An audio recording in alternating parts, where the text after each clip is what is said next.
നാളെ ഇപ്പൊ big boss വീട്ടിലേക്ക് എത്തുന്നത് ജിൻഡോയുടെയും അതുപോലെ തന്നെ നന്ദനയുടെയും ഫാമിലി ആണെന്നാണ് അറിയാൻ സാധിച്ചിട്ടുള്ളത്. അപ്പൊ അവർ ഇന്ന് ബിഗ് ബോസ് വീട്ടിലേക്ക് കയറിയിട്ടുണ്ട്. ജിൻഡോ അപ്പൊ അമ്മേനെ വളരെയധികം പ്രതീക്ഷിച്ചിരിക്കുന്ന ഒരാൾ തന്നെയാണ്. എപ്പോഴും അമ്മയുടെ അസുഖത്തെ പറ്റിയും അതുപോലെ തന്നെ അമ്മ മരുന്ന് കഴിക്കണ്ടോന്നൊക്കെ വേവലാതിപ്പെട്ടുകൊണ്ടിരിക്കുന്ന ഒരാൾ തന്നെയാണ് ജിൻഡോ. അതുപോലെ പ്രേക്ഷകർ ഏറ്റവും കൂടുതൽ ആരുടെ ഫാമിലിനെ കാണാനാണ് ആഗ്രഹം എന്ന് ചോദിച്ചപ്പോൾ ജിൻഡോയുടെ ഫാമിലിനെയാണ് പറഞ്ഞത്. ജിൻഡോയുടെ അമ്മേനെ കാണണം എന്നുള്ളതായിരുന്നു. പിന്നെ വരുന്നത് നന്ദനയുടെ ഫാമിലിയുമാണ്.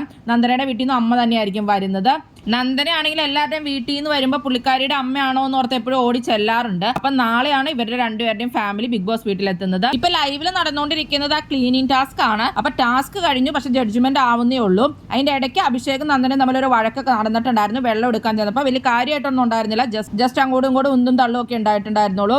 ഏറ്റവും കൂടുതൽ പാത്രങ്ങൾ നന്നായിട്ട് ക്ലീൻ ചെയ്തിട്ടുള്ള ഏത് ടീമാണോ അവരാണ് ജയിക്കുന്നത്. അപ്പൊ ജഡ്ജ്മെന്റ് ആവുന്നേ ഉള്ളൂ. അതില് സിജോയും ഋഷിയും ജിൻഡോയും അതുപോലെ തന്നെ ശ്രീതുവാണ് ജഡ്ജ്മെന്റ് ചെയ്യുന്നത്. അവർ ഭയങ്കര നോട്ടാണ്. അപ്പോൾ ഓരോ ഗ്രൂപ്പിൽ ഒരുപാട് നേരമായി ജഡ്ജ്മെന്റ് തുടങ്ങിയിട്ട് ഇതുവരെ തീർന്നിട്ടില്ല.